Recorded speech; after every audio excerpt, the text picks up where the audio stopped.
So they'll be ready in a moment, but our next speaker is the wild Wilma from the wilds of the Northern Isle. So she's going to, well, I'll let you talk. So it's a short talk, this is. We've decided to pepper our talks, our longer talks, with some shorter interventions from some of our BAMM members. So Wilma is here to talk about what she's been up to in and around Glasgow, right? No, not at all. She'll tell you.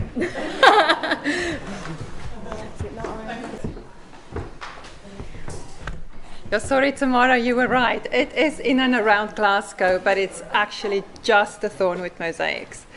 So, yeah, mine is very short, so apologies if it's a bit rushed, but I gave myself, or they gave me 10 minutes, so it might be go over a little bit, but we'll see. So, the Thornwood Mosaics.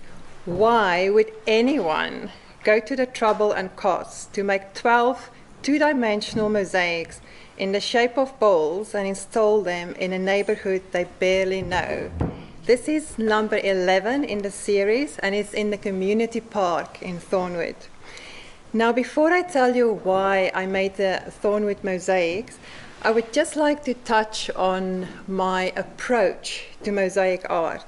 Now, I started making mosaics exactly 10 years ago. I did it during a community project that I designed and directed in Rotterdam. But it's only after 2019, when I joined BAMM, that I started to make mosaics alongside my paintings.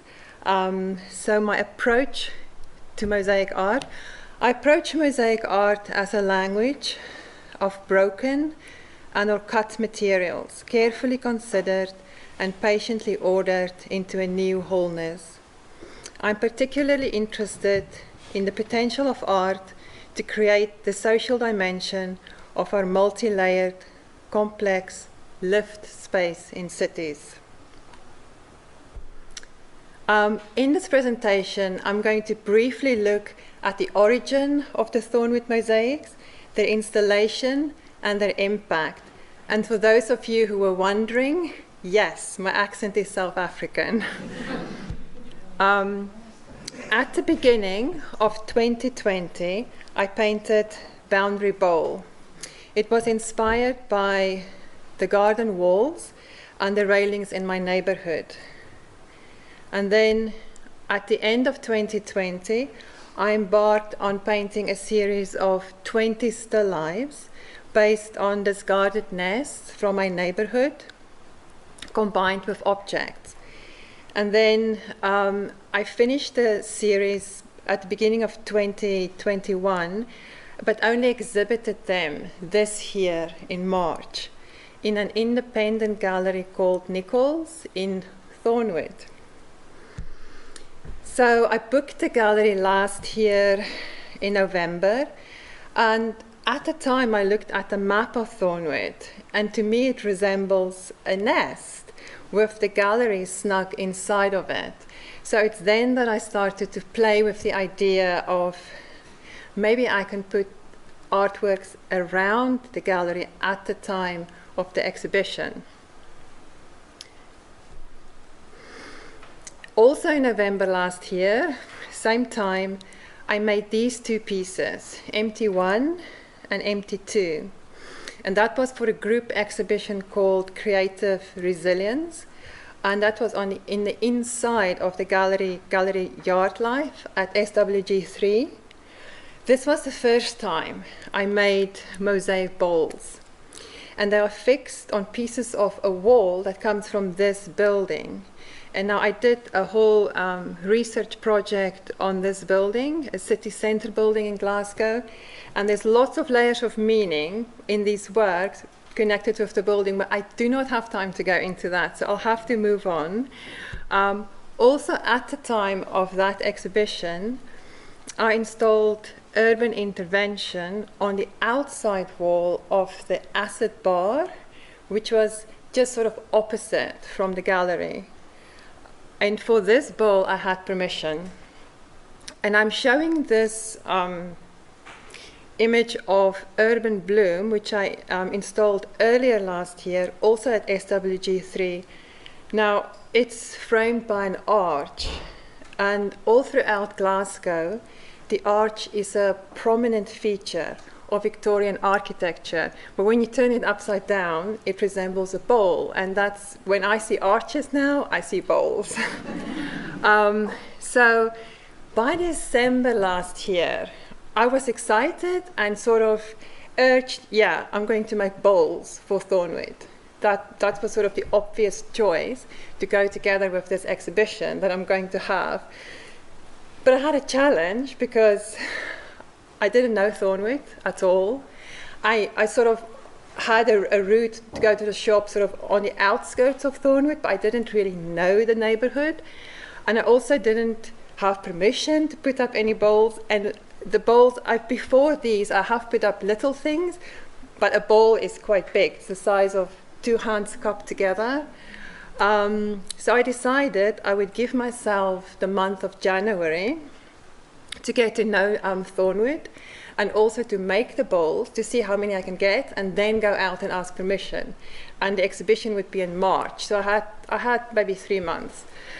So by walking repeatedly on various routes through Thornwood over a period of time, I sought a social and embodied engagement with the neighborhood in order to perceive it beyond the immediate and visual, and to allow it to reveal itself to me, opening up connections beyond itself. Now, it was important for me to just have a complete open mind and trust that in this month, my experience in the neighborhood, speaking to people, walking, taking it all in with all my senses, that would find its way back into the bowls. Now, each bowl had the same boundary lines, but within those boundary lines, the color choices and the way I cut the tiles were completely intuitive, and it's something I enjoyed.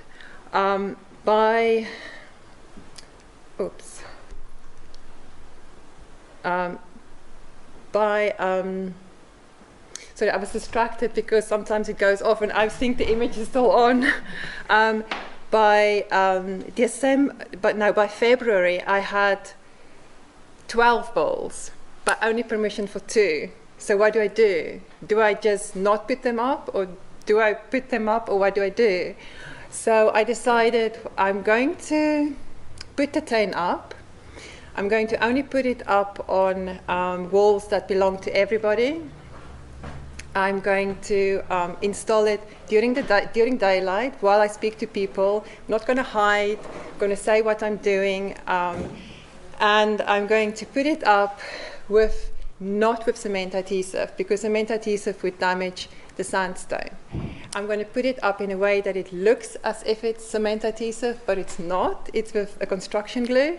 So, and I'm not going to put my name on, because I felt this is not a project to promote me, although I shared it on Instagram.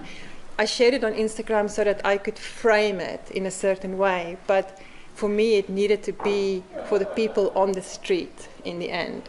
So even though the installation was very visible, the ongoing impact, to me at least, is invisible. And that was a long wrestling, that whole process, because what I did was actually going to put things up where I didn't have permission. But so each bowl has a story and a lot of anecdotes around it, but I don't have time to go into it. So what I'm going to do is whisk through images of the specific bowls and just highlight a few things. So water bowl. Initially, I made this blue bowl for the old wall in front of the police station that was just across the street from the gallery. And I actually walked in and asked permission, and I had to go through this whole process because the police there didn't really own that piece of wall. It became completely complicated. So I thought, no, don't have time for that. I'm going to go around the corner. I found a little pillar, and it was actually at the NHS, at their mental health team, and it was next to a community garden and next to the River Clyde. And then at this point, I can also say each bowl got its name after I've installed it. So that wasn't planned, but because I had sort of a freedom and I could be open to let the bowls lead me where I wanted to be, it could work in that way. Empty on Crow Road. It's on an empty building on Crow Road. But the colors in this bowl was inspired by the interior of the city centre building that I've shown earlier. Now, 2 weeks before it was demolished, I walked through the building with a guide, and it was like a giant nest, actually full of birds. So there was another sort of connection that came in. This is in the winter and in the summer, so the bowls keep changing as well through the seasons. It's still, all of them are still up since March. Fresh. This bowl I did not make for that specific space, but I was so pleased when it just got that space. Now, I really wanted to make a golden bowl for the series. I was so moved by this grave vessel that I saw in South Africa last year. Now, this bowl I did make specifically for this ghost image, graffiti ghost image. It's under a bridge and also under birds' nests. And I've noticed that over time, this spot became a very popular spot for people to sit under when they beg for money. And this image, I wasn't sure if I should share it, but I do communicate. It's one of my my voluntary work that I do. I'm a street pastor.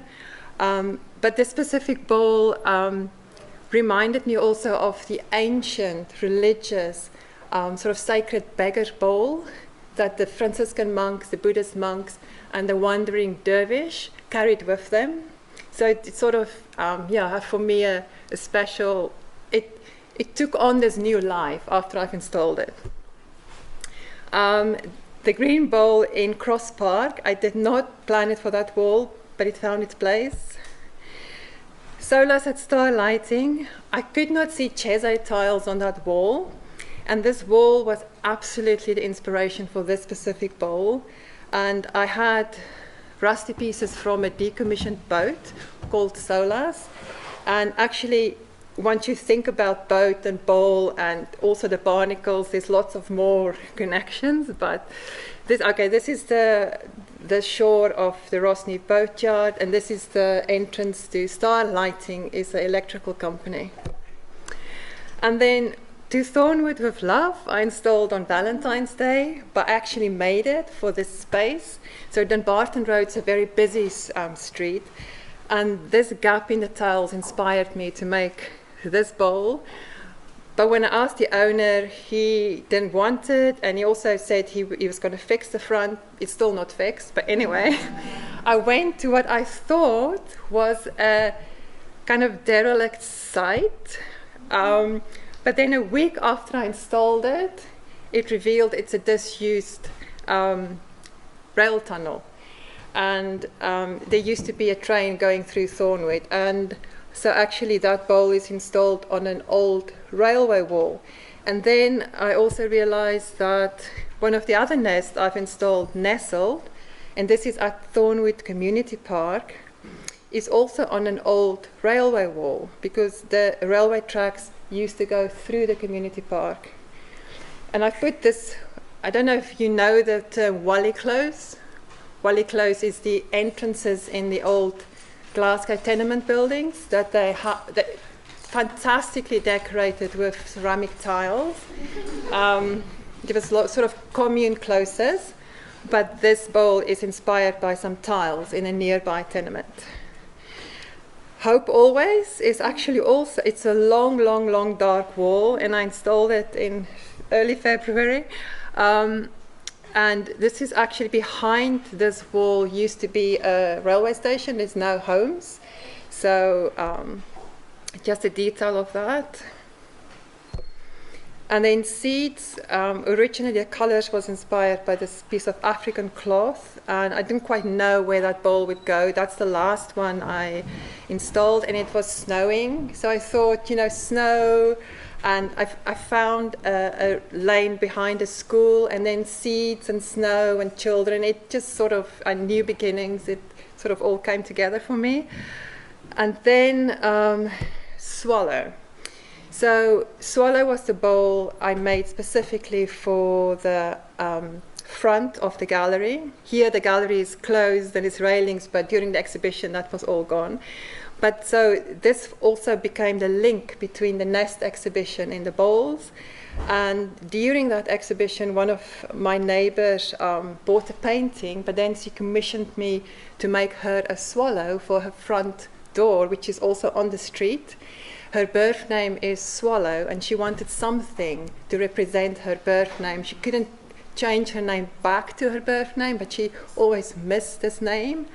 So when I made this swallow, it's then that the idea started to develop for my Street Swallow series, and I'm still busy posting those. But I've installed them around Glasgow City Mission, where I also volunteer. I teach art there, so that's in the city centre. I'm putting this in because just after the exhibition and having made the bowls, I felt inspired to work more with Chesay tiles, and I've never made a portrait with Mosaics, so I made this portrait while communicating with my son while he did his end of year exams. And I entered it for competition, and this is the first time that the Scottish Portrait Awards considered a mosaic portrait.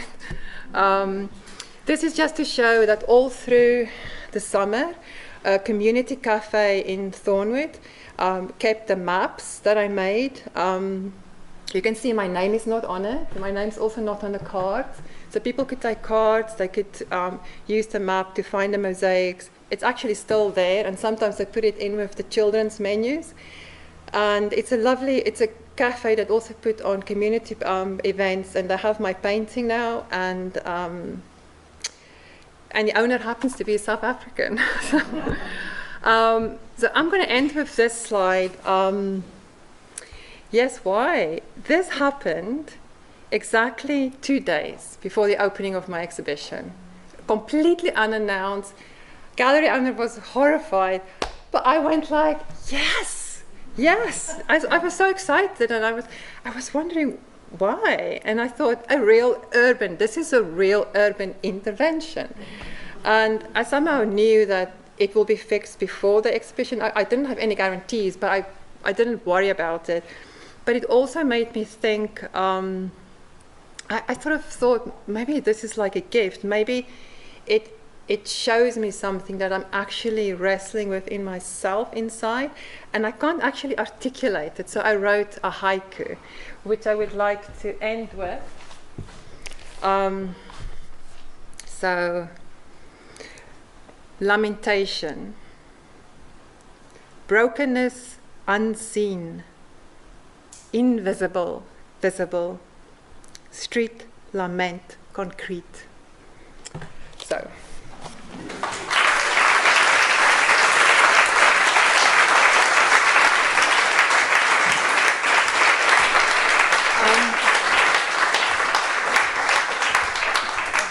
And I forgot to mention, I brought the cards, and you're welcome to take them. Now, during the exhibition, they were not for sale. People could take them, but they could donate money to the local food bank, or just take them and remember next time they go to the shop to give money to the food bank.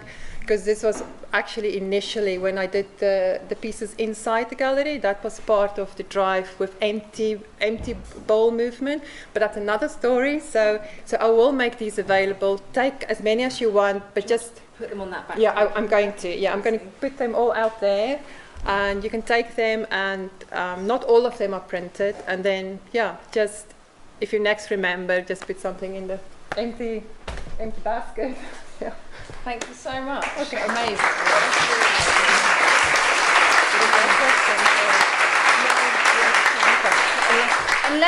Does anybody have a question? Yeah, go on, stay up for a question. No, I don't. I mean, I don't need it. So. Do you want to talk at lunchtime, maybe? Fine. Because it is lunchtime, so I'm going to move us on. If you want to ask at lunchtime, that would be great. Thank you so much, Wilma.